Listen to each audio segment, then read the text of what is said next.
나는 극심한 두통으로 병원에 실려갔다. 아들, 며느리, 손주들까지 모두에게 전화했지만 아무도 오지 않았다. 며느리는 이렇게 대답했을 뿐이다.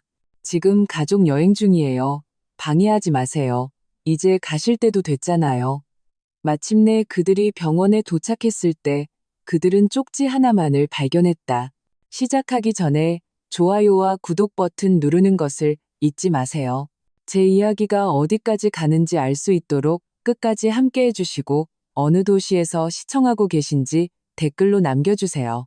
침대 협탁 위 디지털 시계는 붉은색으로 새벽 3시 47분을 가리키고 있었다. 거대한 망치로 얻어맞은 듯한 고통이 머리를 강타했다.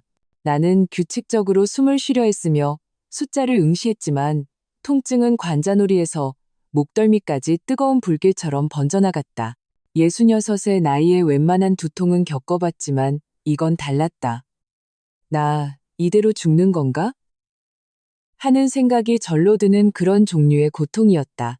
나는 떨리는 손으로 휴대폰을 집었다. 가장 먼저 전화한 이름은 내 유일한 아들, 민준이었다. 잠시 통화 연결음이 들리더니 마치 위급 상황은 기다려줄 수 있다는 듯 메시지를 남기라는 명랑하고 자동적인 그의 목소리가 흘러나왔다. 민준아, 엄마야.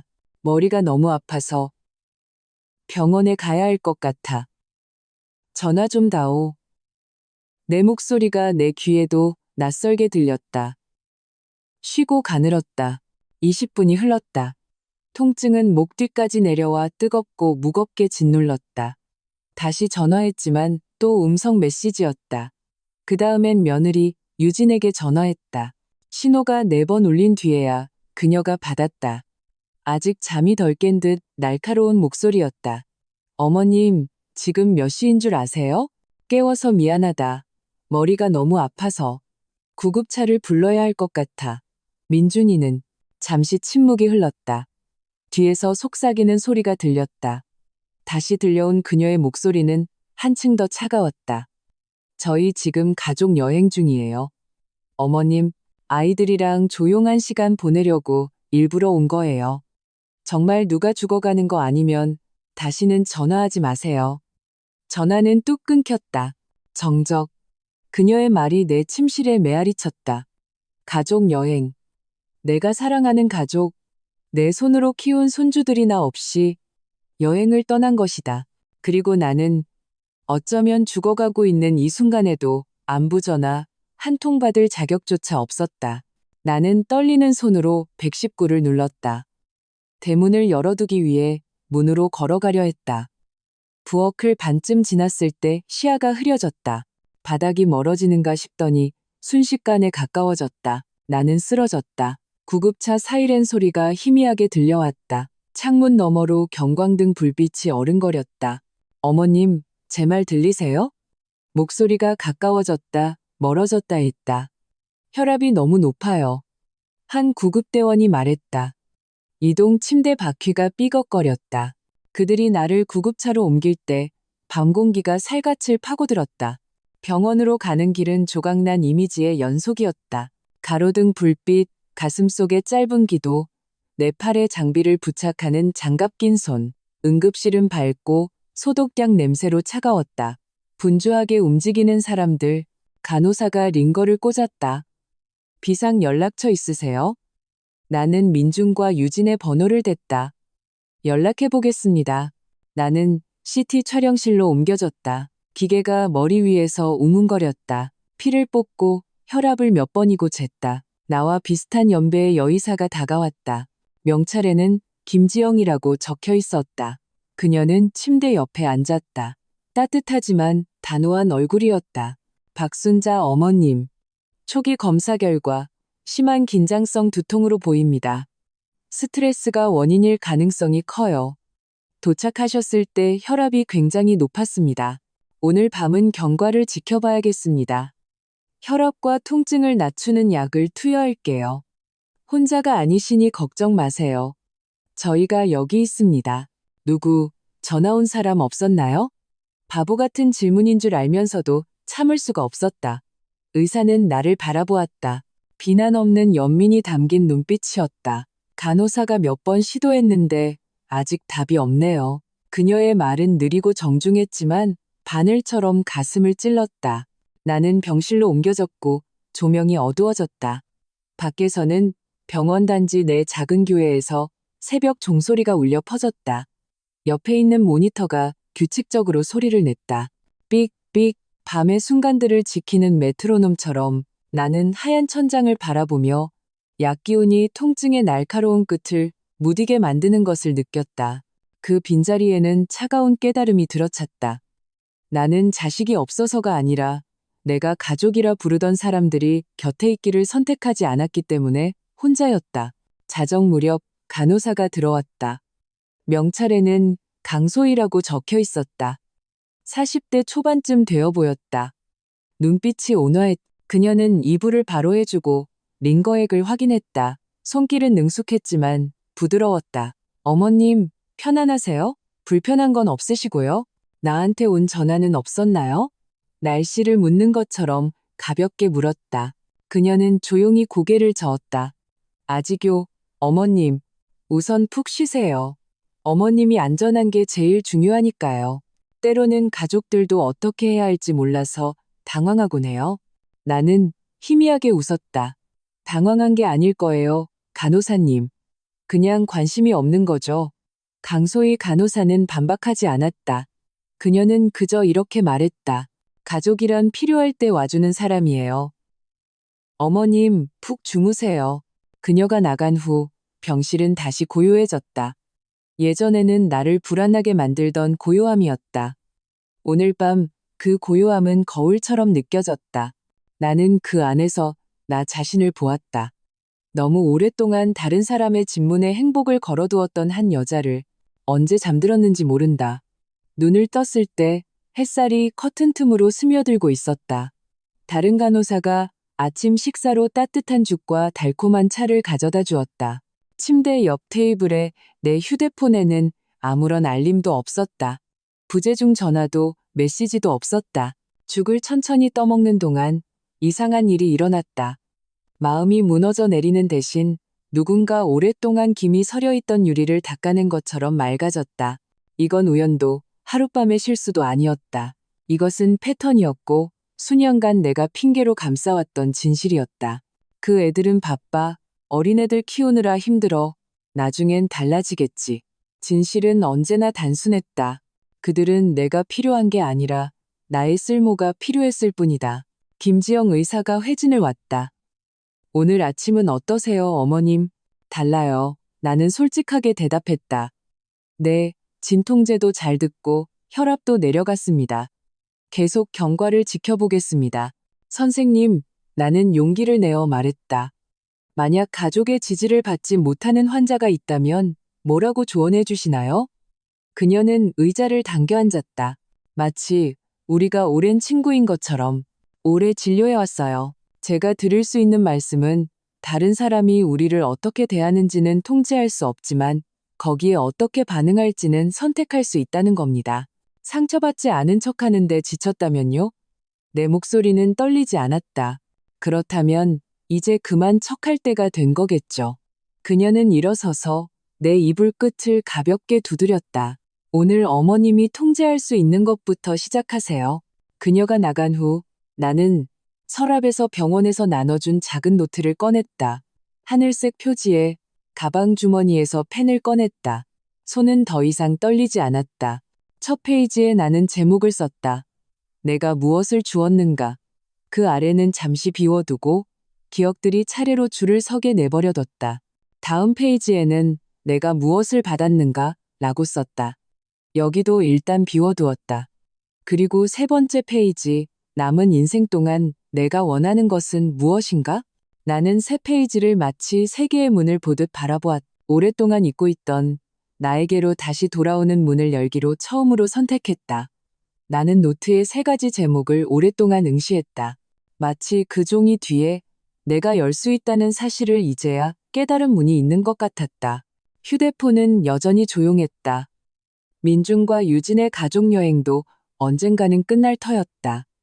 그들이 제주도에서 언제 돌아올지, 언제 일상으로 복귀할지는 알 수 없었다.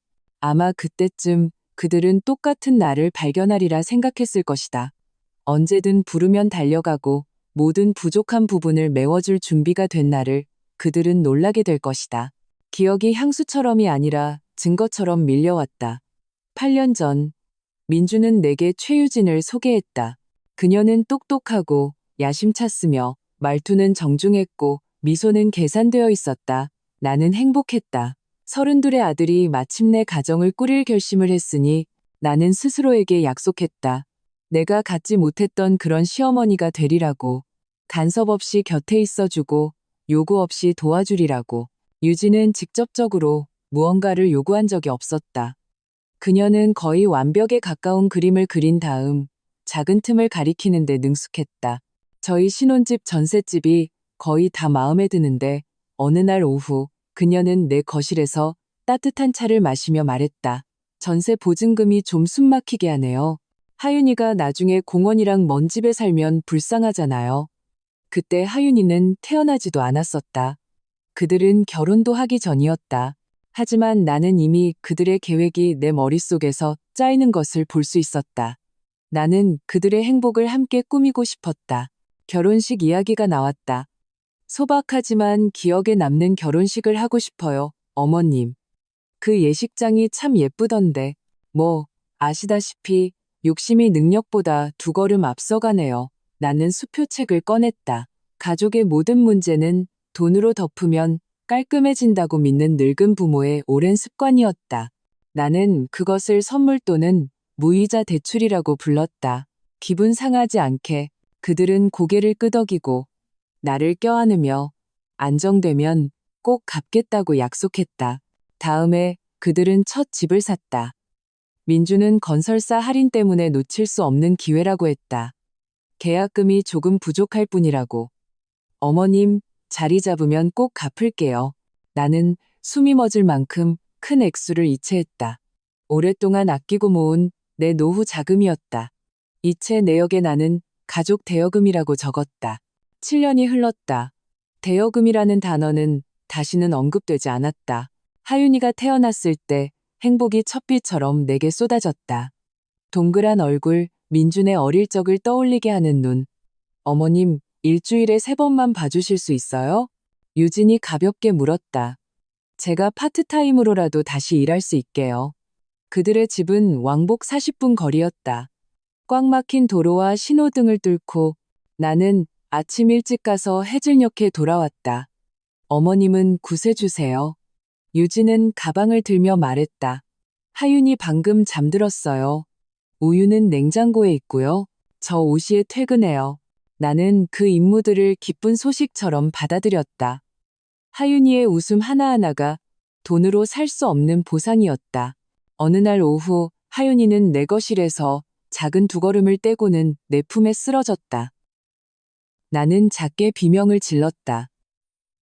눈물이 뜨거웠다. 나는 어린애처럼 기뻐하며 유진에게 전화했다. 유진아, 하윤이가 방금 걸었어. 우리 집에서 두 걸음이나. 짧은 침묵. 아, 저희 집에서는 거의 한 달 전부터 기어다니려고 하던데요. 어머님. 그녀가 무미건조하게 대답했다. 아마 어머님께서 잘 못 보셨나 봐요. 걔가 저희 집에서 더 편안해하거든요. 그 말은 기쁨으로 붉어진 내 뺨을 때렸다. 나는 스스로를 위로했다. 당연하지, 젊은 엄마는 방어적일 수밖. 2년 후 서준이가 태어났다. 패턴은 더 심해졌다. 일주일의 사흘, 나는 두 아이를 돌봤다.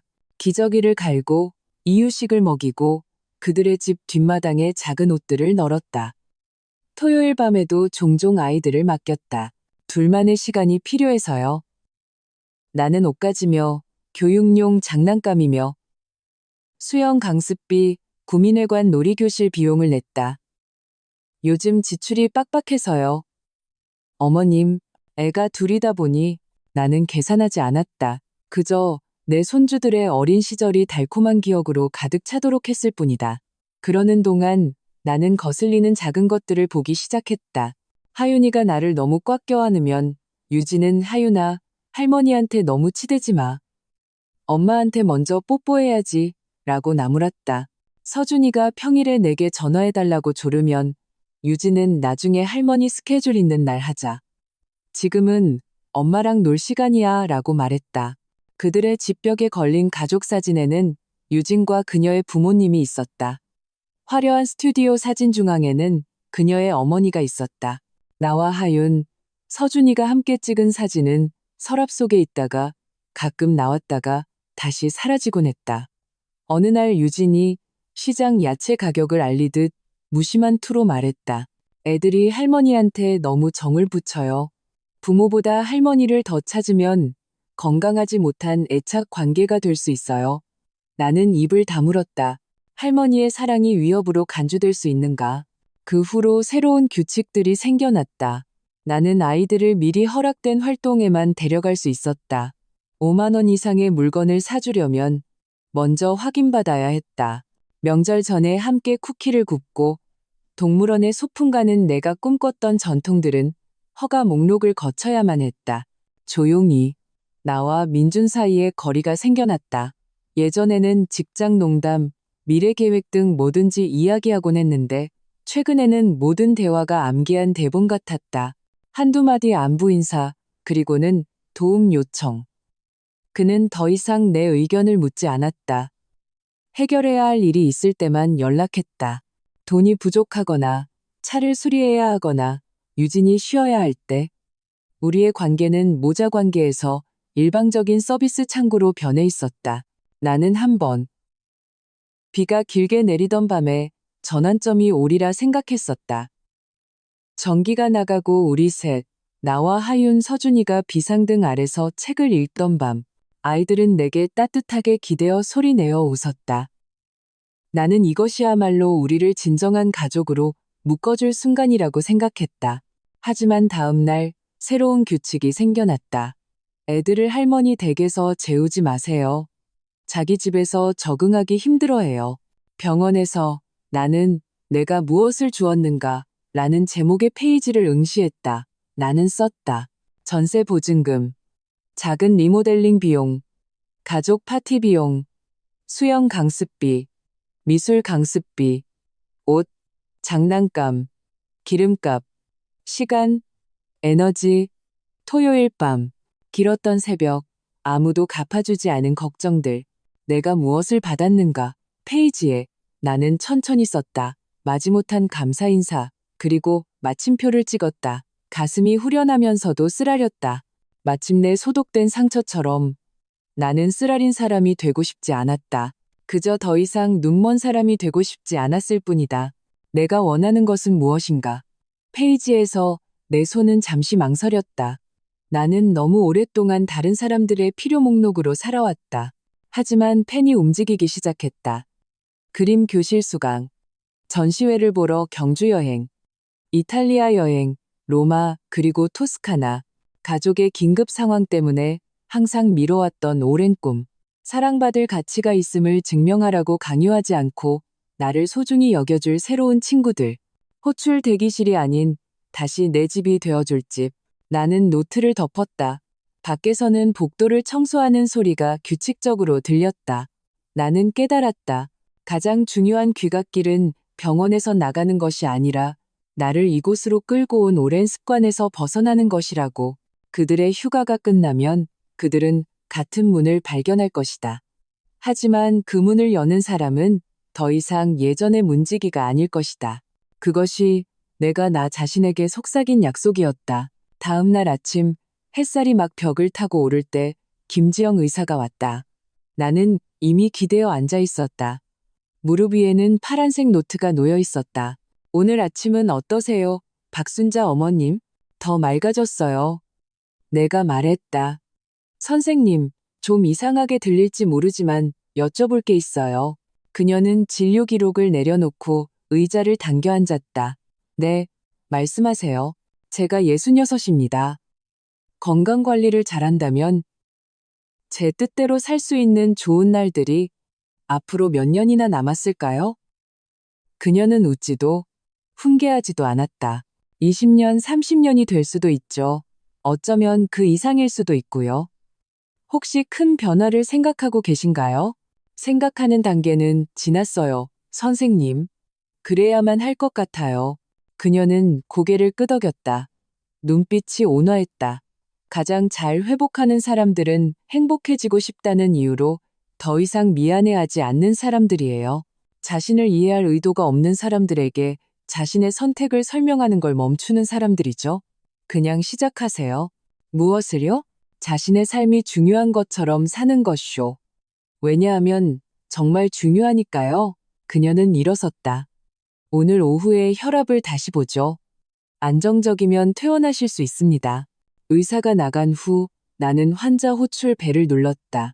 원무과 직원이 서류와 환자 권익 담당 변호사의 연락처를 가져다 주었다. 얼마 후 나는 전화로 이소정 변호사와 통화했다. 그녀의 목소리는 차분하고 체계적이었다. 비상 연락처를 변경하고 싶습니다. 아들 민준과 며느리 유진의 번호는 빼주세요.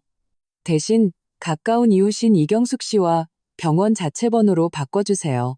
네, 어머님, 알겠습니다. 그리고 의료대리인 지정서에 대한 정보가 필요해요. 언젠가 제가 스스로 결정을 내릴 수 없을 때를 대비해서요. 그리고 믿을 만한 변호사와 재무설계사 명단도요. 네, 기록하겠습니다. 가족법 전문 변호사, 공증인, 재무상담사 추천 목록과 의료대리인 지정서 작성 안내서를 보내드리겠습니다. 어머님, 혼자가 아니세요. 그 후에 나는 경숙 씨에게 전화했다. 우리는 수년간 이웃으로 지내며 담장 너머로 인사를 나누고 명절에는 잡채를 나눠 먹었지만 제대로 마주 앉아 이야기할 시간은 없었다. 경숙 씨, 나 어젯밤에 병원에 있었어요. 지금은 훨씬 좋아졌지만 내가 말했다. 어머나, 경비 아저씨한테 구급차 왔었다는 얘기 들었는데 지금은 어때요? 안정적이에요. 경숙 씨. 내가 이탈리아에 가고 싶다고 하면 너무 터무니없는 소리일까요? 잠시 침묵이 흐르더니 따뜻하고 작은 웃음소리가 들려왔다. 이탈리아? 누구랑요? 경숙 씨랑요. 괜찮다면? 세상에, 순자 씨. 내가 몇 년 동안 휴대폰에 토스카나 사진 저장해 놓고 살았는데 언제 가요? 곧바로요. 혈압이 안정되고 내 통장이 허락한다면 날짜 잡아요, 우리. 갈래요. 그녀는 한 글자 한 글자 힘주어 말했다. 나 갈래요. 우리는 20분 동안 로마, 도시간 기차, 작은 숙소, 오래된 성당, 아침 시장에 대해 이야기했다. 오랫동안 처음으로 나는 죄책감 없이 소리내어 웃었다. 점심 무렵 사회복지사인 김민서 씨가 서류를 들고 들어왔다. 퇴원약, 다음 외래 진료일, 그리고 식단 안내문입니다. 며칠간 어머님을 돌봐주실 분이 계신가요? 저는 괜찮을 거예요. 가족 지원은요? 그녀는 서류 양식 때문만이 아니라 진심으로 내 얼굴을 살폈다. 저는 제 자신을 지지하는 법을 배우는 중이에요. 그 말은 극적이지 않게 나왔다. 단순했지만 내 삶의 바닥에 새로 그어진 선이라는 것을 나는 알았다. 김민서 씨는 마지막 서류에 서명했다. 어머님의 의지가 강해 보이시네요. 식단 관리 잘하시고 충분히 쉬시고 전문가의 도움을 주저없이 요청하세요.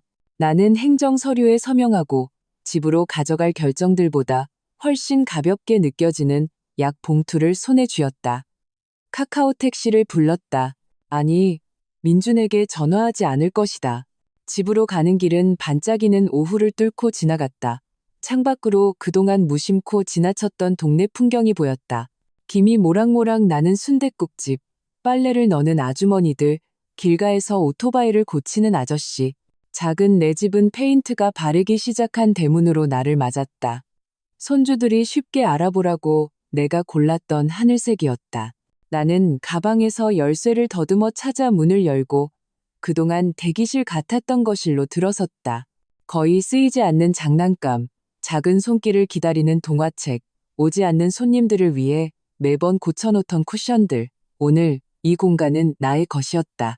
나는 방에서 방으로 걸어 다녔다. 그들이 혹시라도 묵고 갈까봐 깔끔하게 준비해두었던 손님방. 단 한 번도 쓰인 적 없었지만 작년에 나 혼자 썼던 쿠키틀이 있는 부엌, 작은 정원이 내다보이는 창문, 목련나무, 내가 되는 대로 가지치기 했던 장미 화분 몇 개. 이 모든 것이 예전에는 다른 사람의 행복을 위한 무대 같았다. 오늘 나는 이것을 내 숨결을 위한 무대로 만들고 싶었다. 나는 집 전화선을 당겨 뽑아버렸다. 작게 딸깍하는 소리가 단호하게 들렸다. 민준이가 할 말이 있으면 내 번호를 알잖아. 나는 허공에 대고 말했다.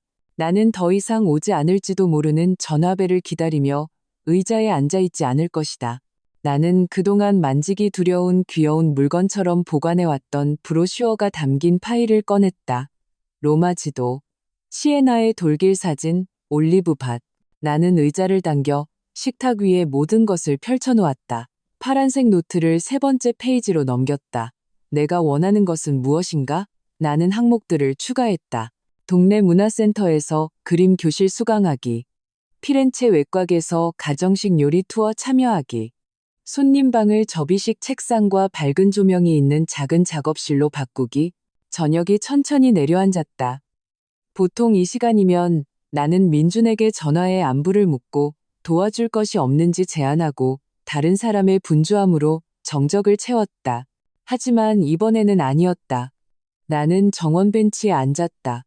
해가 옅어지며 목련잎을 금빛으로 물들였다. 머리가 가벼웠다. 혈압은 여전히 오르락내리락 할지 모르지만 내 마음은 더 평온한 곳으로 기어가고 있었다. 나는 사소한 것들에 자부심을 느꼈다. 혼자 119를 누른 것, 서류에 보호자란에 내 이름을 쓴 것, 집 전화를 끄는 것, 이기적이라는 말을 들을까 두려워하지 않고 꿈을 적어 내려간 것. 달력에 따르면 내일이면 민준과 유진의 휴가가 끝날지도 모른다. 내일이면 그들은 내가 돌아와 있을 거라고 부탁할 목록을 받고 그들의 냉장고를 채워주고 손님들을 위해 브라우니를 구워줄 거라고 가정할 것이다. 그들은 같은 문을 두드리겠지만 문을 열어줄 사람은 더 이상 자원봉사 도우미가 아닐 것이다. 그 직책은 공식적으로 폐지됐어. 나는 바람에 속삭였다. 밤이 내렸다. 그리고 수년 만에 처음으로 정적이 거절이 아닌 포옹처럼 느껴졌다. 그 구급차의 밤으로부터 일주일 후 내가 마당에서 잡초를 뽑고 있을 때 휴대폰이 울렸다. 민준이라는 이름이 떴다. 순간 속이 울렁거렸지만 이내 평온해졌다. 나는 전화를 받았다. 여보세요? 어머니, 저희 제주도에서 막 돌아왔어요. 정말 좋았어요. 하윤이랑 서준이가 리조트에서 엄청 신나했어요. 어머니는 잘 지내세요? 나는 시멘트 바닥에 등을 기댔다. 손톱 밑에 흙이 끼어 있었다. 나 병원에서 막 퇴원했다. 민준아. 네? 언제요? 왜요? 그의 놀란 목소리는 예전 같았으면 내 마음을 녹였을 것이다. 이제는 라디오에서 흘러나오는 소리처럼 들렸다. 공간을 채울 뿐 마음에 닿지 않았다. 화요일 밤에 극심한 두통으로 혈압이 아주 높았어. 이틀간 입원해 있었다. 세상에, 어머니 왜 저한테 전화 안 하셨어요? 나는 거의 웃음이 나올 뻔했다. 너한테 몇 번이나 전화했어. 네가 안 받았지. 유진이한테도 전화했었고, 걔는 정말 죽어가는 거 아니면 전화하지 말라고 하더구나. 저편에서 침묵이 흘렀다. 모든 것을 정상적으로 보이게 만들 문장을 찾고 있는 사람처럼 저희 여행 중이었잖아요, 어머니. 리조트에서 신호가 잘 안 터질 때도 있고요. 그렇게 심각한 줄 알았더라면, 너희가 심각한 줄 알았더라면, 그래서 뭐, 휴가에서 돌아와서 병문안이라도 왔을까? 나는 분노 없이 물었다. 그저 그의 입에서 나올 용기를 듣고 싶었다. 당연하죠. 그가 대답했지만 그 확신은 얇았다. 그는 한숨을 쉬고는 말투를 바꿨다. 어머니, 이번 주말에 저희 집에 오실 수 있어요? 유진이네 부모님 오시거든요. 바비큐 파티하려고요. 애들이 할머니 보고 싶어 해요.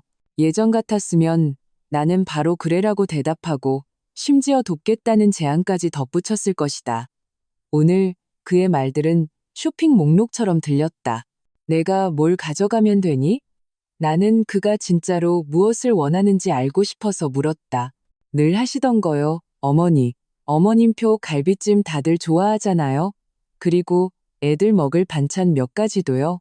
아, 혹시 콜라도 한 박스 사다 주실 수 있으면? 돈은 나중에 드릴게요. 마지막 문장은 형식적인 것처럼 빠르게 흘러나왔다. 아니, 민준아. 아니라니요. 어머니? 아직 몸이 안 좋으세요? 내 생각보다 훨씬 좋아. 하지만 안 갈 거야. 저편의 침묵은 당혹감으로 변했다. 왜요? 그냥 평범한 가족 모임이잖아요. 그럴까? 내 귀에는 임무할 땅처럼 들리는데 나는 너희 가족의 요리사가 아니야. 보급 담당자도 아니고 어머니 너무 과민하게 반응하시는 거 아니에요? 그냥 뭐 좀 가져다 달라고 부탁한 거지 시킨 게 아니잖아요. 나는 8년 동안 기여해왔어. 민준아. 돈, 시간, 육아, 위로, 심지어 내 몫이 아닌 불안감까지 감당하면서 이제 끝났어. 불공평해요, 어머니. 저희가 언제 어머님한테 돈 내달라고 한 적 있어요? 너희는 부탁할 필요가 없었지. 그냥 가져가면 됐으니까. 너희가 비워둔 틈을 내가 채울 거라는 걸 알고 있었잖아. 나는 마지막 잡초를 뽑아내고 손바닥에 흙을 털었다. 나 다음 주부터 그림 교실 시작해. 다음 달에는 경숙 씨랑 이탈리아에 갈 거고 2주 동안. 네? 이탈리아요? 경비는 어디서 나고요? 어머니 괜찮으시겠어요? 나는 한때 그토록 두려워했던 목소리에 미소를 지었다. 괜찮아. 다른 사람의 꿈에 돈 대주는 걸 그만뒀으니까. 무슨 말씀이세요? 내 아파트 중도금 내주는 거 그만뒀다는 뜻이야. 너희 차 수리비 보태주는 것도 그만뒀고, 내 아이들 활동비 대주는 지갑 노릇도 그만뒀어. 내가 가족으로 초대받지도 못한 가족 여행 비용 대주는 것도 그만뒀다고. 민준의 목소리가 높아졌다. 어머니, 저희가 억지로 시킨 거 아니잖아요. 나는 지난주에 이틀 동안 병원에 있었어. 너희 중 누구 하나 내가 살았는지 죽었는지 묻지 않았지. 그런데 오늘 너는 갈비찜이랑 반찬이 필요해서 연락했어. 이걸 가져가는 습관 말고 뭐라고 부를래? 다시 침묵. 그러자 그는 공격 방향을 바꿨다. 어머니가 그렇게 나오시면 애들은 어떡해요? 하윤이랑 서준이는 할머니가 필요해요. 나도 그 애들을 사랑해. 언제나 사랑할 거야. 하지만 나는 더 이상 공짜 보모로 존재하지 않아. 그 애들 활동비로 돈을 이체하지도 않을 거고, 너희가 그 애들이 나와 관계를 맺길 원한다면 용역 교환이 아니라 너희가 그 관계를 만들어줘야 해. 어머니, 이건 너무해요. 어머니는 애들 할머니시잖아요. 맞아. 그리고 너희가 내가 그 애들 삶의 일부가 되길 원한다면 나를 직원이 아니라 가족으로 대우해. 배경에서 유진의 날카로운 목소리가 희미하게 들려왔다. 익숙한 톤이었다. 유진이가 통화하고 싶대요. 민준이 말했다. 나는 오늘 할 말 다 했다. 민준아, 나는 예전부터 널 사랑했지만 나 자신도 사랑해. 그리고 이제야 그에 맞게 행동할 용기가 생긴 거야. 어머니, 전화 끊지 마세요. 우리 잘 해결해야죠. 해결할 건 없어. 이건 새로운 규칙이야. 너희가 받아들이든 말든 바꿀 수는 없어. 나는 그의 목소리가 다시 예전처럼 나를 약하게 만드는 애원으로 바뀌기 전에 전화를 끊었다. 그리고 바로 휴대폰 전원을 꺼버렸다. 손이 약간 떨렸지만 두려움 때문은 아니었다. 아드레날린이었다. 나는 일어서서 부엌으로 물 한 잔을 따랐다. 집은 조용했다. 거절의 침묵이 아니라 내 발걸음 소리로 채워질 준비가 된 빈 공간이었다. 나는 식탁에 기대어 벽시계 소리를 들었다. 마침내 내가 되찾은 시간의 소리. 1시간 후 초인종이 울렸다. 나는 현관문 렌즈로 밖을 내다봤다. 민준이 현관 앞에 서 있었다. 얼굴이 붉었다. 그 옆에는 팔짱을 낀 채 잔뜩 흐린 표정의 유진이 있었다. 문을 열지 않을까 생각했지만 이 대면은 조만간 겪어야 할 일이었다.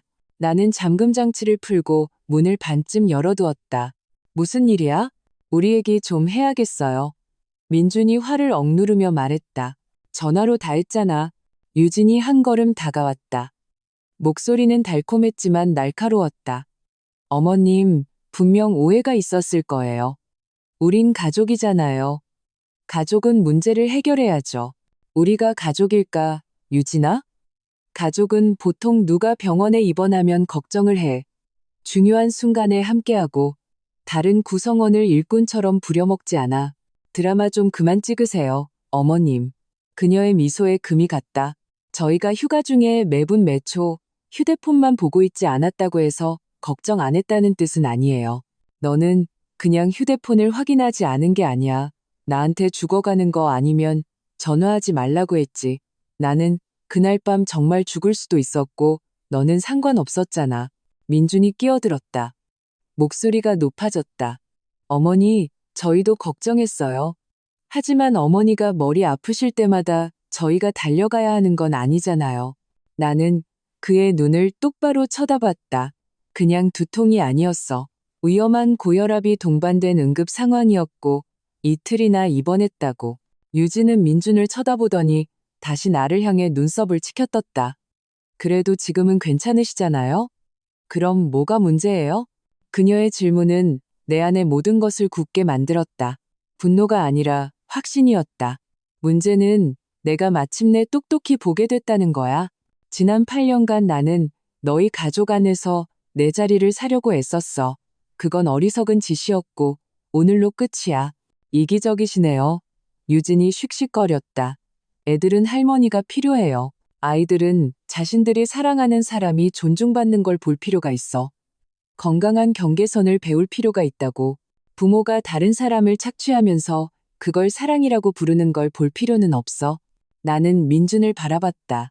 내가 돈 주는 걸 멈추고, 애들 봐주는 걸 멈추고, 온갖 서비스를 제공하는 걸 멈추면 너희는 그래도 내가 곁에 있기를 원할까? 그 침묵은 내 질문에 스스로 답하기에 충분할 만큼 길었다. 민준이 목덜미를 쓸었다. 당연히 어머니가 계시길 원하죠. 하지만 관계라는 게 서로 주고받는 거잖아요. 맞아. 내가 차분하게 말했다. 지난 8년간 나는 줬고 너희는 받았지. 이제 바뀔 차례야. 유진은 인내심을 잃었다. 어머니는 이기적이세요. 애들은 할머니가 필요해요. 아이들은 자신들이 사랑하는 사람이 존중받는 걸 볼 필요가 있어. 건강한 경계선을 배워야 한다고. 부모가 다른 사람을 착취하면서 그걸 사랑이라고 부르는 걸 볼 필요는 없어. 민주는 마치 들어갈 틈을 찾는 사람처럼 나를 쳐다봤다. 그래서 정말 이탈리아에 가시는 거예요? 그렇게 큰 돈을 그냥 여행 가는데 쓰시겠다고요? 나는 나를 위해 살기로 했어. 내가 대답했다. 그림 교실도 다닐 거고. 그리고 너희가 내가 필요할 땐 나를 예비 인력이 아니라 가족으로 대우해야 할 거야. 그들은 벌개진 얼굴로 떠났다. 나는 문을 닫고 잠갔다. 무릎에 힘이 풀렸다. 하지만 가슴속에는 전에 느껴보지 못한 고요함이 있었다. 나는 손가락의 떨림이 먹기를 기다리며 앉아 있었다. 그날 밤 내 휴대폰은 몇 번이고 울렸다. 민준 그리고 유진, 분노에 찬 목소리는 애원하는 목소리로 바뀌었다. 나는 받지 않았다. 음성 메시지가 쌓였다.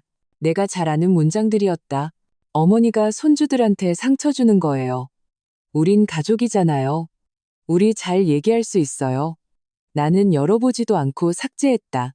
목요일 오후 내가 장미 화분을 정리하고 있을 때 경숙 씨가 대문 앞에 나타났다. 순자 씨, 방해해서 미안해요. 아까부터 저 건너편에 웬 여자가 차에 앉아 있어요. 2시간쯤 됐나? 유진 씨 같은데. 어제도 순자 씨가 마트에서 장볼 때 그 차를 주차장에서 봤어요. 내가 먼저 나왔는데 순자 씨 집 사진을 찍고 있더라고요. 등골을 타고 차가운 기운이 스쳤다. 어제 나도 누군가 따라오는 듯한 느낌이 들었지만 우연이겠거니 했었다. 고마워요, 경숙 씨. 나는 길가를 바라봤다. 짙게 선팅된 은색 SUV. 유진의 손이 전화하며 분주하게 움직였다. 때로는 휴대폰이 내 집을 향했다. 경숙 씨, 혹시 우리 집 앞 CCTV가 길 쪽을 향해 있나요? 그럼요, 다 찍혀요. 그녀가 단호하게 대답했다. 필요하면 녹화 영상 저장해둘 수 있어요. 아마 곧 사본을 좀 부탁해야 할지도 모르겠네요. 그날 밤 9시 초인종이 울렸다. 밖을 내다보니 민준이 하윤이와 서준이의 손을 잡고 서 있었다. 두 아이는 어리둥절한 표정이었다. 현관등 불빛에 눈이 반짝였다. 나는 문을 반쯤 열고 하윤이의 눈높이에 맞춰 쭈그려 앉았다. 안녕, 아가. 아빠가 할머니가 우리 이제 안 만나고 싶어 한대요. 하윤이가 작은 목소리로 속삭였다. 우리가 뭐 잘못했어요? 가슴이 쥐어짜이는 것 같았다. 나는 민준을 날카롭게 쳐다봤다. 애들한테 뭐라고 한 거야? 사실대로 말했어요. 할머니가 이제 자기 일로 바쁘시다고. 그가 무심하게 대답했다.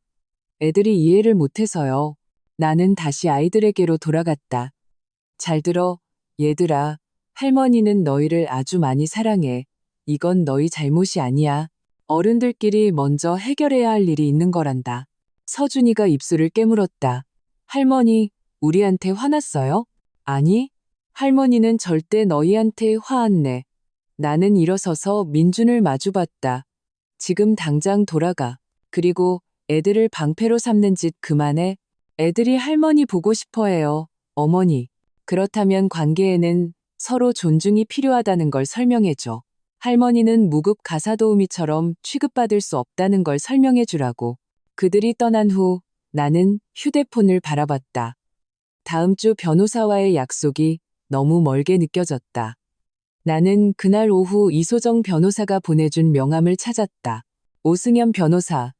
사무실은 시청에서 멀지 않았다. 나는 메시지를 보냈다. 오승연 변호사님, 가능한 한 빨리 상담을 받고 싶습니다. 가족과의 괴롭힘 및 경계 설정과 관련해서요. 혹시 내일 아침 가능할까요? 다음 날 아침, 경숙 씨가 종이 몇 장을 들고 문을 두드렸다. 순자 씨, 이건 미안하지만 봐야 할 것 같아서. 그 종이에는 유진이 소셜미디어에 올린 게시물 캡처가 있었다. 너무 슬프네요. 저희 시어머님께서 가족을 떠나기로 결심하셨어요. 손주들도 만나지 않으시겠대요. 저희가 뭘 잘못했는지 모르겠어요. 기도해 주세요. 하윤이와 서준이의 사진이 첨부되어 있었다. 시무룩한 얼굴, 일부러 바닥을 향하게 한 눈, 댓글이 쏟아졌다. 내가 알지도 못하는 사람들이 나를 이기적이라고 불렀다. 요즘 할머니들은 드라마를 너무 많이 봤어. 어떤 사람은 자신을 엄청나게 도와주는 시어머니와 나를 비교하기도 했다. 분노가 귀까지 차올라 쿵쾅거리다가 뱃속에서 돌처럼 굳어지는 것을 느꼈다. 고마워요, 경숙 씨. 내가 말했다. 오늘 오후에는 예정대로 그림 교실에 갈 것이고 저녁에는 변호사를 만나러 갈 것이다. 시청 근처 화실에서 열린 그림 교실은 오랫동안 느꼈던 3시간 중 가장 평온했다. 수채화 물감 냄새, 젖은 종이, 차분하게 지도하는 강사 박선미 씨의 나지막한 목소리. 쉬는 시간에 그녀가 내 옆에 앉았다. 어머님은 색감에 대한 감각이 좋으시네요. 예전엔 그림 그리는 걸 좋아했어요. 그러다 다른 사람이 되느라 바빴죠. 내가 대답했다. 이제 다시 돌아오셨네요. 그녀가 미소 지었다. 계속하세요. 저녁, 나는 나무와 커피향이 나는 오승연 변호사의 사무실에 앉아 있었다. 중년의 신사적인 그는 내가 가져온 서류들을 빠르게 훑어봤다. 오래된 이체 증명서, 유진의 게시물 사진, 통화 기록, 그리고 내 집 앞에 오래 주차되어 있던 차에 대한 기록. 박순자 어머님, 안타깝게도 이런 일이 드물지 않습니다. 그가 조심스럽게 말했다. 많은 가정에서 역할과 돈의 균형이 바뀌면 주던 사람은 주는 게 당연하게 여겨지죠. 그걸 멈추면 종종 이런 수치심 주기 캠페인으로 보복당하곤 합니다. 그들이 하는 행동이 불법인가요? 일부는 회색지대에 있습니다. 스토킹, 집사진 촬영 등은 강도가 심하고 위협이 동반되면 괴롭힘으로 볼 수 있습니다. 소셜미디어 게시물은 명예훼손이 될 수 있고요. 분명한 것은 어머님께는 연락을 거부하는 것을 포함하여 경계를 설정할 완전한 권리가 있다는 겁니다. 저 자신을 보호하기 위해 뭘 해야 할까요? 첫째, 녹화 영상을 클라우드에 저장하는 보안 카메라 시스템을 설치하세요. 둘째, 모든 것을 기록하세요. 시간, 장소, 누구, 시각적 증거. 셋째, 제가 그들에게 명확한 내용의 접근 및 괴롭힘 중단 경고장을 보내겠습니다. 기분이 좋지는 않을 겁니다. 아마 그들을 더 화나게 할 수도 있고요. 하지만 나중에 법적 조치가 필요할 경우를 대비해 서류상 증거를 만드는 첫걸음입니다. 상황이 더 악화되지는 않을까요? 잠시 그럴 수도 있습니다. 하지만 이건 존중받고 싶다는 어머님의 의지에 관한 문제입니다. 초반에 단호하게 나서는 것이 좋습니다. 그는 빈 파일을 내밀었다. 오늘 밤부터 모든 전화, 메시지, 예고 없는 방문을 기록하세요. 나는 고개를 끄덕였다. 집으로 돌아오는 길. 하늘은 구리색이었다. 나는 전자제품 가게에 들러 작은 카메라 2대와 저장 패키지를 샀다. 그날 밤 기사와 함께 설치를 마친 후 나는 휴대폰 화면을 통해 조용한 내 집 앞을 바라보며 앉아 있었다. 나는 여전히 혼자였지만 처음으로 그 외로움이 공허함이 아니라 씨앗을 심을 준비가 된 빈 땅처럼 느껴졌다. 그리고 나는 이미 씨앗을 준비해 두었다. 이상하게도 오 변호사님을 만난 후의 주말은 마치 내가 숨을 고를 수 있도록 하늘이 잠시 멈춰준 것처럼 평온하게 흘러갔다. 토요일에는 현관을 정리하고 장미 화분을 손보고 잡초를 뽑았다. 오후에는 기사님이 와서 작은 카메라 2대를 설치했다. 하나는 길을, 하나는 현관을 향하게, 밤에는 의자에 앉아 휴대폰으로 카메라 화면을 들여다봤다. 텅 빈 길, 이웃집 고양이가 지나갔다. 예전에는 나를 불안하게 했던 정적이 이제는 담요처럼 느껴졌다. 식탁 위에는 로마와 토스카나 지도 브로셔가 펼쳐져 있었다. 나는 경숙 씨와 통화하며 경로를 끄적였다. 콜로세움, 캄포데 피오리 아침 시장, 그리고 시골로 가는 기차. 우리 진짜 가는구나. 경숙 씨가 용돈 받은 어린애처럼 킥킥거렸다. 일요일 밤 모르는 번호로 전화가 걸려왔다. 나이든 여성의 목소리, 정중하고 약간 떨렸다. 박순자 씨 되시나요? 저는 이선우라고 합니다. 밤늦게 죄송합니다. 며느님이 올린 글을 봤어요. 참견할 생각은 없지만 저도 거의 비슷한 일을 겪었거든요. 나는 등을 곧게 폈다. 감사합니다. 모르는 분이 연락 주실 줄은 몰랐네요. 5년 전이었어요. 제 아이들도 그랬죠. 배경은 달라도 패턴은 같았어요. 저는 주고 그들은 가져갔죠. 제가 멈추자 그들은 제가 손주들에게 죄를 짓는다고 했어요. 저를 부끄럽게 만드는 글들을 썼죠. 그녀는 한숨을 쉬었다. 그때는 제 세상이 끝난 줄 알았어요. 그런데 아니더라고요. 끝난 건 나쁜 습관뿐이었어요. 지금도 손주들을 만나시나요? 아니요. 작은 침묵. 그게 가장 힘든 부분이었어요. 하지만 제가 그런 나쁜 대우를 받으며 계속 머물렀다면 아이들에게 어떤 교훈을 주었을까요? 사랑이란 다른 사람이 내 경계를 짓밟게 내버려두는 것이라는?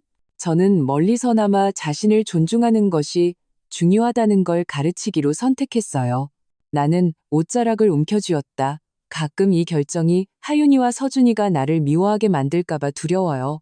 아이들은 자라면서 이해하게 될 거예요. 순자 씨. 누가 진심으로 곁에 있었는지, 누가 자신들을 이용해서 다른 사람을 압박했는지 알게 되죠. 그리고 순자 씨는 혼자가 아니에요. 우리 나이에 많은 여성들이 비슷한 일을 겪고 있어요. 괜찮으시다면 한 달에 한 번씩 만나서 그냥 커피나 마실 친구들을 소개해 드릴게요. 나는 갑자기 차오르는 눈물을 참았다. 감사합니다. 이 전화 한 통이 저를 제정신으로 만들어주네요. 몸 조심하시고 모든 걸 기록하세요. 그들은 보통 포기하기 전에 더 거세게 나올 거예요. 월요일 아침 오 변호사에게서 전화가 왔다. 경고장은 발송되었고 수령 확인되었습니다. 내용은 모든 형태의 괴롭힘, 무단 방문, 스토킹, 명예훼손 위협을 금지하는 것입니다. 며칠 내로 그들의 반응이 있을 것으로 예상됩니다. 마음의 준비를 해주십시오. 그들이 찾아오면 어떻게 해야 하죠? 준비가 안 되셨으면 문을 열어주지 마세요. 녹화하고 기록하세요. 위협적인 행동이 있으면 바로 신고하겠습니다. 나는 전화를 끊고 그 서류를 사진 찍어 오래된 이체 증명서, 유진의 게시물 캡처, 통화 기록과 함께 파일에 보관했다.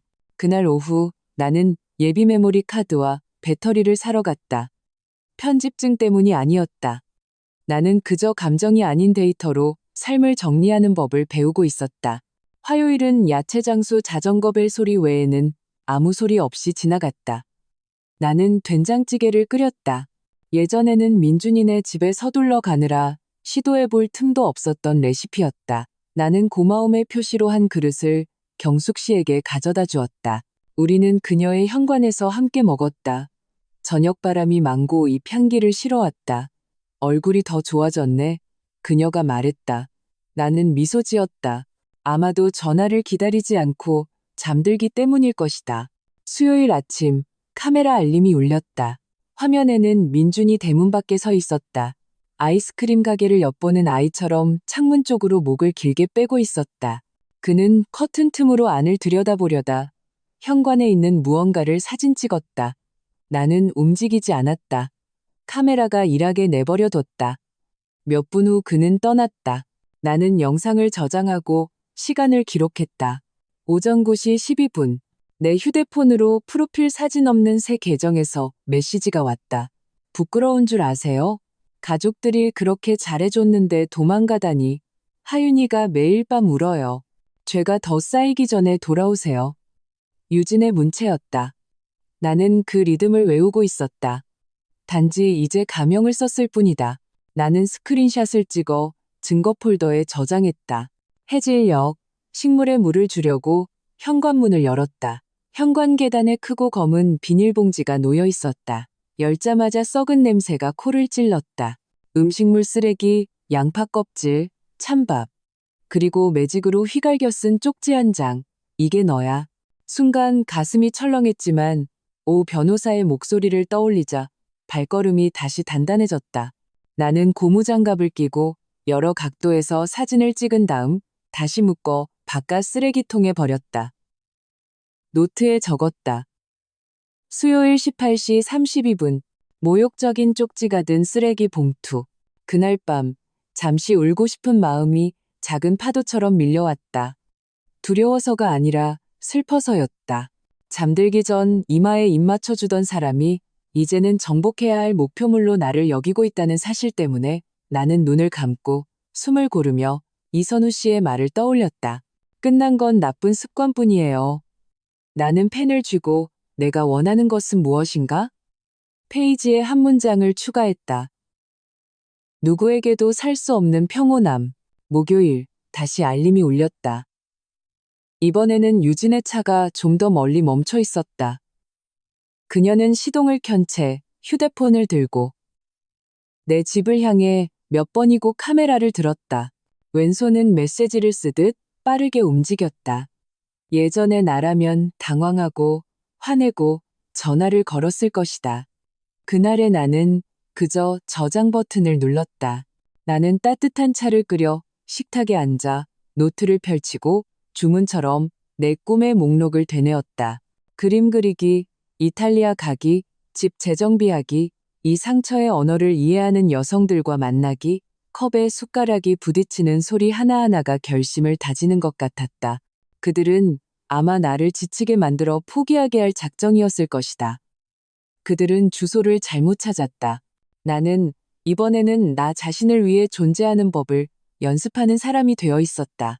그 후 한 달은 긴 가뭄 같았다. 공기는 뜨겁고 풀은 죽어 보였지만 뿌리들은 조용히 일하고 있었다. 민준과 유진의 방에는 파도처럼 밀려왔다. 예고 없는 전화, 애원과 비난을 오가는 메시지, 잠잠해졌다가 다른 얼굴로 다시 찾아왔다. 나는 답하지 않았다. 카메라는 녹화했고 노트는 기록했다.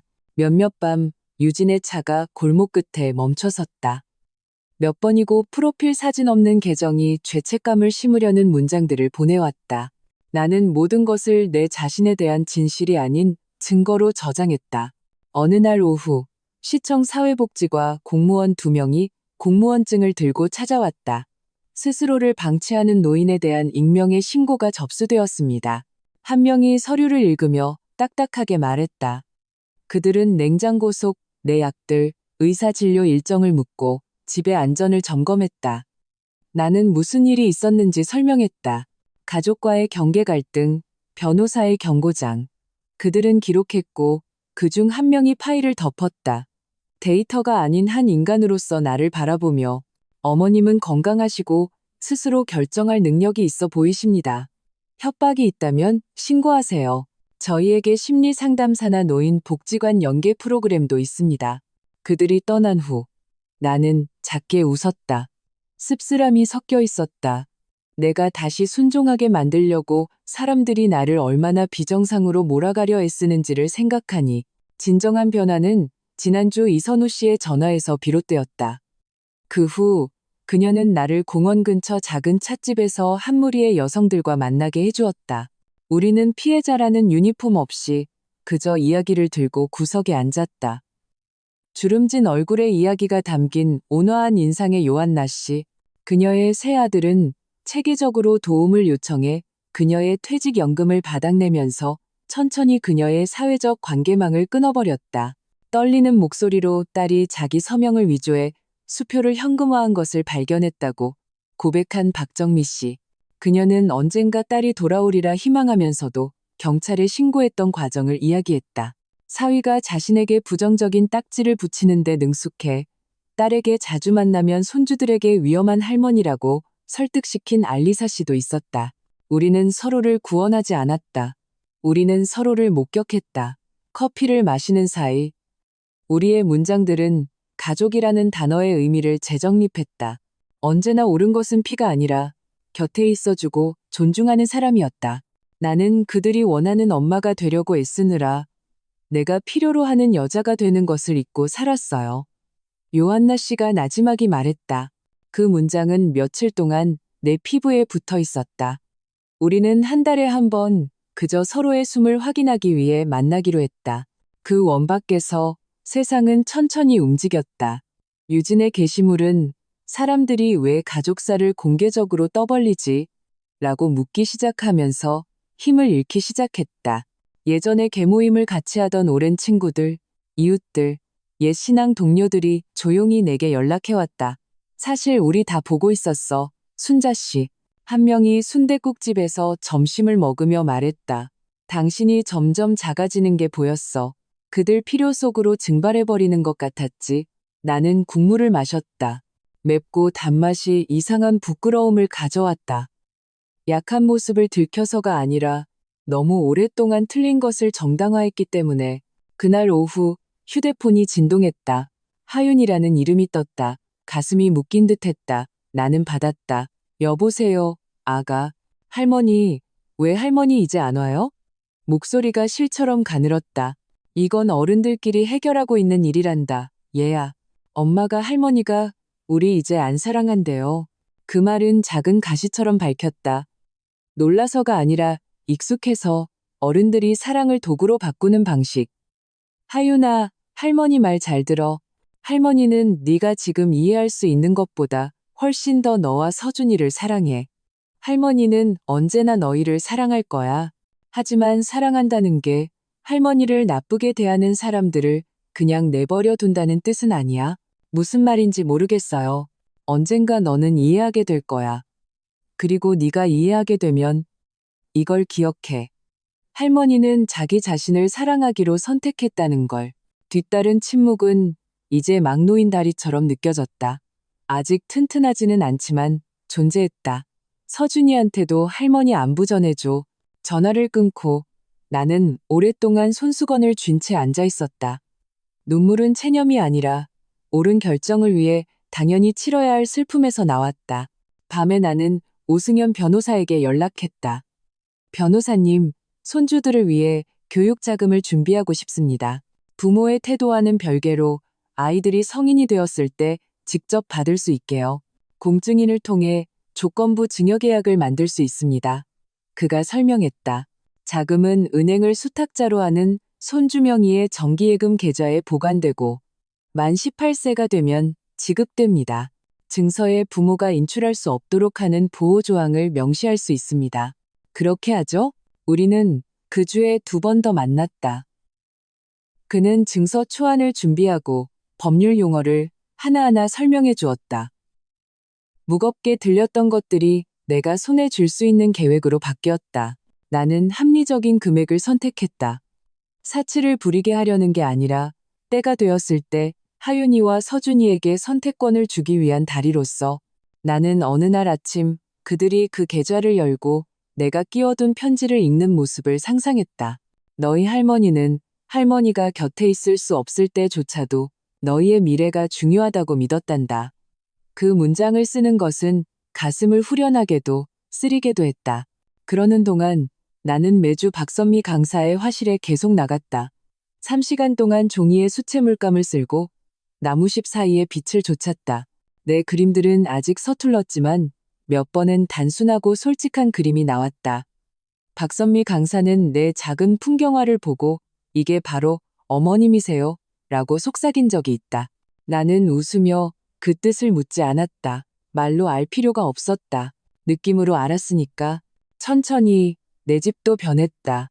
손님방은 작업실이 되었고 캔버스를 위한 접이식 책상, 물감과 붓을 위한 작은 선반. 우리가 계획하기 시작한 여행 스케치를 붙여둘 코르크보드가 생겼다. 냉장고는 갑작스러운 파티가 아닌 한 사람을 위한 야채로 채워졌다. 집 전화는 계속 뽑혀 있었다. 벽에는 요한나 씨의 문장을 작은 못으로 걸어두었다. 네가 필요로 하는 여자가 되는 것을 잊지 마. 지나갈 때마다 나는 읽었고 내 몸은 집에 돌아온 것 같았다. 민준과 유진의 방에는 여전히 가끔 찾아왔지만 이제는 밤의 모기 같았다. 귀찮기는 했지만 잠을 설치게 하지는 못했다. 이선우 씨의 동료들은 보이지 않는 보호자가 되어주었다. 힘든 날의 짧은 메시지, 지기를 거부하는 웃음. 한 모임에서 알리사 씨가 말했다. 우리는 혈연은 끊을 수 없다고 생각하죠. 정말 끊을 수 없는 건 우리가 변하지 않으면 그들도 변할 거라는 헛된 희망이에요. 그 말에 우리는 모두 비 온 뒤에 저녁 기도 소리를 들은 것처럼 조용해졌다. 나는 커피를 마시며 이제는 다른 집 설거지 비누 냄새가 아닌 물감 냄새가 배기 시작한 내 손을 바라보았다.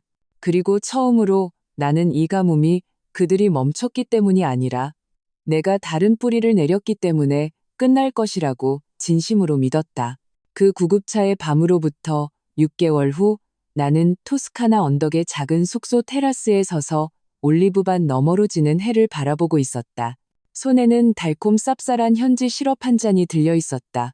내 옆에서는 경숙 씨가 우리가 방금 저녁 식사를 주문하며 마을 이름을 잘못 발음한 것 때문에 작게 웃고 있었다. 우리 진짜 여기 있네, 순자 씨. 노을과 감사함으로 붉어진 그녀의 얼굴이 말했다. 당신이 나한테 가자고 했을 때 정신이 없어서 그러는 줄 알았어. 알고 보니 이게 진짜 제정신이었네. 나는 미소 지었다. 나는 오르막길 같았지만 결국 넓은 풍경을 열어준 지난 3개월을 떠올렸다. 오승연 변호사의 경고장이 발송된 후에도 민준과 유진의 방해는 약 3개월간 계속되었다. 긴급한 방문, 회유와 협박을 오가는 전화, 멀리서 내 집을 촬영하는 행위, 심지어 나를 사회복지과에 신고하기까지 했다. 마지막 시도는 오히려 진실을 비춰주었다.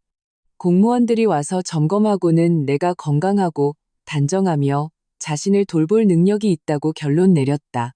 그들은 오히려 내게 가족 학대를 겪는 노인을 위한 지원 브로셔를 주었다.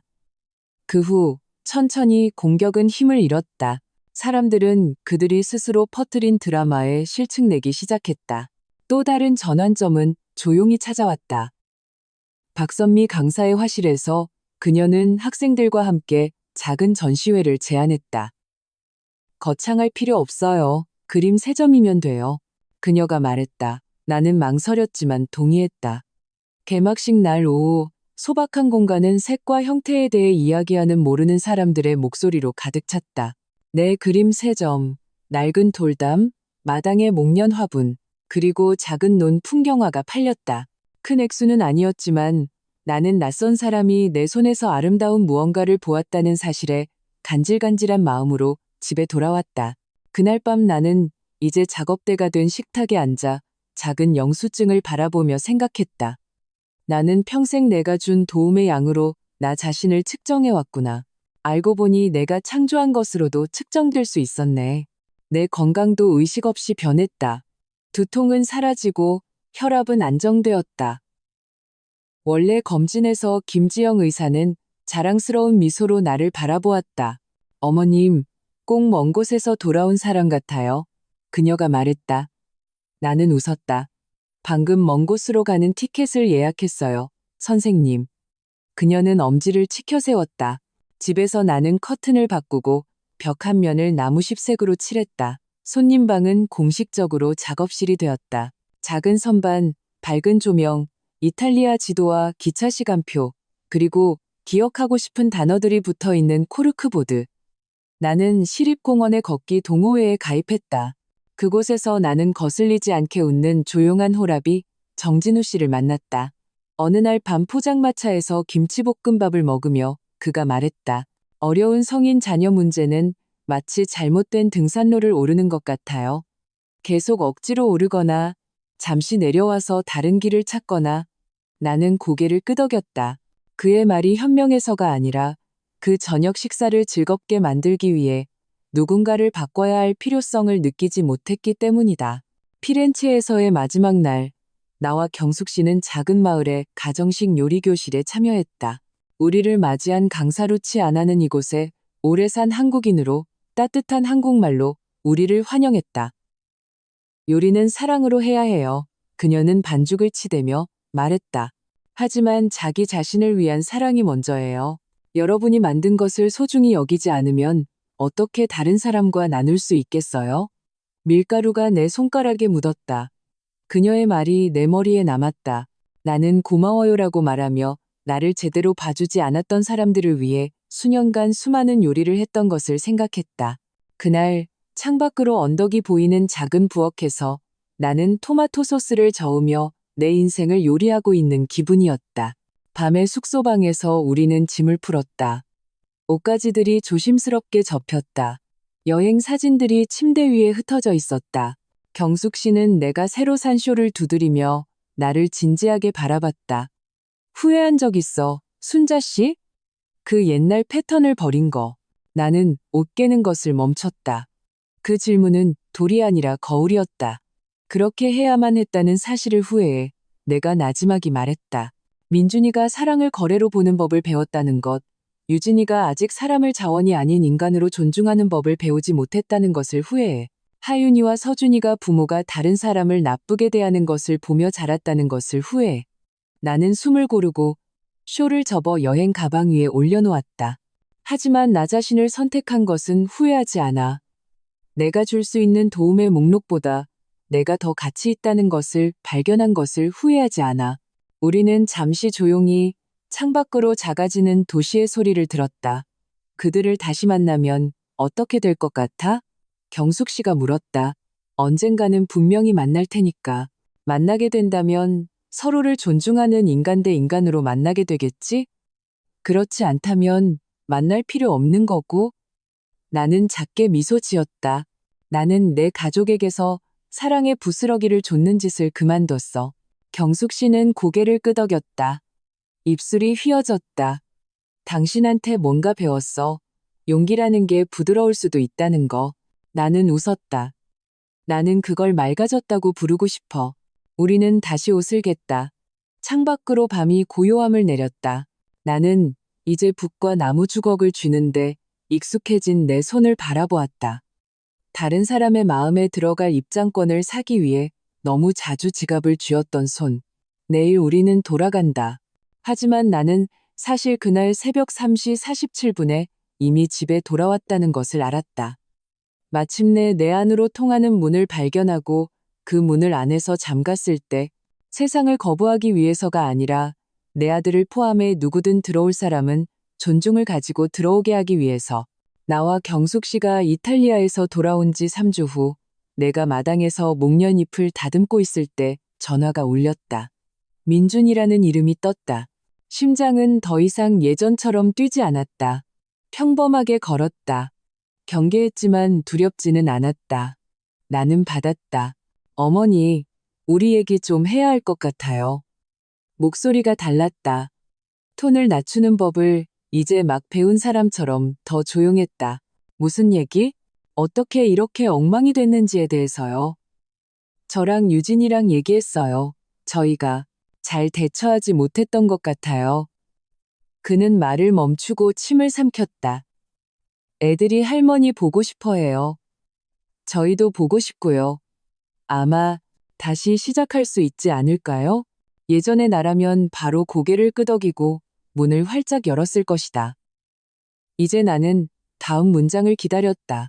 그를 창피 주려는 게 아니라 진실보다 앞서 달려가지 않는 법을 배웠기 때문이다. 다시 시작한다는 게 무슨 뜻이니? 내가 마침내 물었다. 점심이라도 같이 하면서요. 우리 관계를 고쳐요. 민준아, 내가 나지막이 말했다. 나는 대화할 의향은 있어. 하지만 네가 이해해야 할 게 있어. 나는 그 구급차의 밤이전과 같은 사람이 아니야. 나한테는 이제 경계선이 있고 그건 타협의 대상이 아니야. 알겠습니다. 그가 기회가 날아갈까 두려운 듯 빠르게 말했다. 안다는 게 무슨 뜻인데? 나는 그가 자신의 말로 설명해 주길 바랐다. 그는 꽤 오랫동안 침묵했다. 저희가 사과하면 어머니가 예전처럼 돌아오시는 문제가 아니라는 거요. 이건 다른 관계에 대한 문제예요. 네가 생각하는 다른 관계는 어떤 건데? 서로 존중하는 거요. 저희가 어머니 시간을 존중하고 저희가 초대하면 그냥 초대하는 거지. 일 목록을 주는 게 아니고 어머니와 관련된 결정이 있으면 명령하는 게 아니라 먼저 상의하는 거요. 나는 숨을 들이쉬고 그의 말이 잠시 머물게 놔두었다. 아직 어색한 부분도 있었고 진심인 부분도 있었다. 그렇다면 우리 얘기할 수 있겠다. 내가 말했다. 하지만 변하지 않을 것들도 말해둬야겠어. 나는 더 이상 공짜 부모가 아니야. 너희 가정생활비를 보태주지도 않을 거고. 너희가 책임에서 도망치고 싶을 때 감정적인 버팀목이 되어주지도 않을 거야. 너희가 아이들이 나와 관계를 맺길 원한다면 거래가 아니라 존중을 가지고 그 관계를 만들어줘야 해. 이해해요. 그의 목소리는 거의 속삭임에 가까웠다. 부끄러워요. 어머니, 부끄러운 척할 필요는 없어. 존중을 실천할 필요가 있지. 네, 그는 숨을 골랐다. 그러면 다음 주 수요일에 점심 어떠세요? 우선 저 혼자요. 괜찮으면 그 다음에 유진이랑 같이. 나는 잠시 생각했다. 다음 주 수요일, 조용한 공공장소. 장소는 네가 보내줘. 1시간이면 충분해. 감사합니다, 어머니. 그의 목소리에는 안도감, 긴장감, 잃을 것에 대한 두려움이 뒤섞여 있었다. 어머니 얘기가 그리워요. 나는 희미하게 미소 지었다. 넌 다른 이야기를 듣게 될 거야. 내가 전화를 끊으려 할 때 그가 덧붙였다. 어머니, 유진이 게시물에 대해서요. 제가 삭제하라고 했어요. 저희가 어머니를 어떻게 대했는지에 대해서도 유진이랑 얘기할 거예요. 변호사 서류가 무서워서가 아니라 네가 맞은편에 있는 한 인간을 마침내 보게 됐기 때문에 얘기하렴. 그는 반박하지 않았다. 수요일에 뵐게요, 어머니. 전화를 끊은 후 나는 꽤 오랫동안 마당 한가운데 서 있었다. 햇살이 어깨에 닿았지만 나를 따뜻하게 한 것은 그것이 아니었다. 민준이 변해서가 아니라 나 자신을 팔지 않고도 대화할 수 있게 된 나 때문에 작은 안도감이 밀려왔다. 나는 다시 나무숲을 다듬었다. 잘린 푸른 잎들이 빛을 반사했다. 집으로 들어오면서 내 작은 작업실을 보았다. 접이식 책상, 밝은 조명, 선반 지도와 낡은 티켓이 꽂힌 코르크보드. 벽에는 이탈리아 사진들이 붙어 있었다. 시장 앞에서 킥킥거리는 경숙씨, 루비색 작은 잔을 든 나. 언덕을 감싸는 저녁 하늘. 그 사진들 옆에는 병원에서 퇴원한 첫날 밤 내가 썼던 문장이 적힌 종이가 걸려 있었다. 내 삶은 중요하다. 마침표까지. 휴대폰이 다시 울렸다. 이번에는 오승연 변호사의 메시지였다. 어머님, 서류 발송 후 추가적인 반응은 없습니다. 만약 가족 모임이 있다면 어머님께서 전달하신 경계선을 계속 기록해 두십시오. 최소한 자신을 위한 기록으로라도요. 나는 짧게 답장했다. 감사합니다. 변호사님, 수요일 만남 준비됐습니다. 오후에 나는 시립공원으로 걸어가 걷기 동호회에 합류했다. 정진우 씨가 그곳에 있었고 고갯짓으로 인사했다. 여행은 어떠셨어요? 집에 돌아온 기분이었어요. 내가 대답했다. 우리는 나란히 걸었다. 많은 말이 필요 없었다. 작은 호숫가에서 많은 아이들이 물고기에게 먹이를 주고 있었다. 그들의 웃음소리가 물 위로 반사되었다. 피부 밑에 하윤이와 서준이에 대한 기억으로 찌릿한 아픔이 느껴졌다. 그리고 그 느낌은 기도로 녹아내렸다. 언젠가 그 아이들이 내가 지금 멀리서 만들고 있는 이 다리를 건너오기를. 밤에 나는 작업실에 앉아 토스카나 사진을 보며 풍경화를 스케치할 준비를 했다. 붓이 종이에 닿았다. 나는 수요일을 생각했다. 민준이 옛 습관으로 거리를 좁히려 나를 바라볼 때 나는 무슨 말을 할까? 나는 몇 가지를 적어 내려갔다. 나는 과거에 보복하지 않는다. 나는 미래를 지킨다. 나는 건강한 관계를 선택한다. 목소리가 다시 지시로 바뀌면 나는 일어설 것이다. 나는 미소 지었다. 강해지기 위해서가 아니라 지난 6개월간 내가 심은 씨앗이 성급한 발걸음에 다시 짓밟히지 않도록 지키기 위해서였다. 잠들기 전 나는 서랍 속 작은 나무 상자를 열었다. 그 안에는 공증인과 함께 서명한 하윤이와 서준이를 위한 교육 증여 증서 사본이 있었다. 그 종이는 시원한 약속처럼 느껴졌다. 나는 다시 덫에 걸리지 않고도 사랑할 수 있었다. 나는 상자를 닫고 불을 끄고 오랫동안 처음으로 내 아들과의 만남을 졸업시험이 아니라 내가 걸어온 거리를 측정할 기회로 기대하며 잠이 들었다. 나 자신을 지우는 것으로 더 이상 좁히고 싶지 않은 거리. 수요일은 아직 일주일이나 남았지만 그 존재는 달력 위에서 빛을 반사하는 가느다란 선처럼 느껴졌다. 그날 아침 나는 마당을 쓸고 목련나무 아래 흙을 부드럽게 하고 장미 화분에 작은 이름표를 붙였다. 언제 가지치기를 하고 언제 비료를 줘야 할지 기억하기 위한 새로운 습관이었다. 그러고 나서 나는 작업실로 들어가 어젯밤 닦아둔 붓들을 정리했다. 코르크보드에는 이탈리아 지도와 사진들이 여전히 붙어 있었다. 시장에서의 나와 경숙 씨, 우리가 언덕에서 담은 노을. 루치아나와 함께 만든 파스타 요리. 구석에는 작은 전시회에서 남은 세 점의 그림이 액자를 기다리며 벽에 기대어 있었다. 나는 그 그림들을 이 손은 주는 것뿐만 아니라 창조할 수도 있다고 상기시켜주는 세 명의 친구를 보듯 바라봤다. 낮에는 파란색 노트에 작은 목록을 만들었다. 점심 식사 때 내가 지킬 것들. 나는 분노나 과도한 변명 없이 명확한 문장들을 썼다. 나는 공짜 보모가 되지 않는다. 나는 너희의 생활비를 지불하지 않는다. 나는 실제로는 1인 가족의 임무를 받지 않는다. 가족으로 존중받을 때만 함께할 것이다. 목소리가 다시 지시로 바뀌면 나는 일어나서 집으로 갈 것이다. 나는 노트를 닫고 가방에 넣었다. 보여주기 위해서가 아니라 내 척추를 강하게 지지하기 위해서였다. 전화가 진동했다. 경숙 씨였다. 수요일에 데려다 줄까? 아니요, 괜찮아요. 하지만 끝나고 우리 떡볶이 먹어요. 내가 웃으며 대답했다. 미리 예비 구명조끼는 준비해두고요. 떡볶이. 알았어. 그녀가 가볍게 말했다. 필요하면 에어컨이 고장났다고 비상신호 보내. 바로 빠져나올 수 있게 전화하라고. 그 작은 유머가 가슴속 긴장을 풀어주었다. 전화를 끊고 나는 차를 끓였다.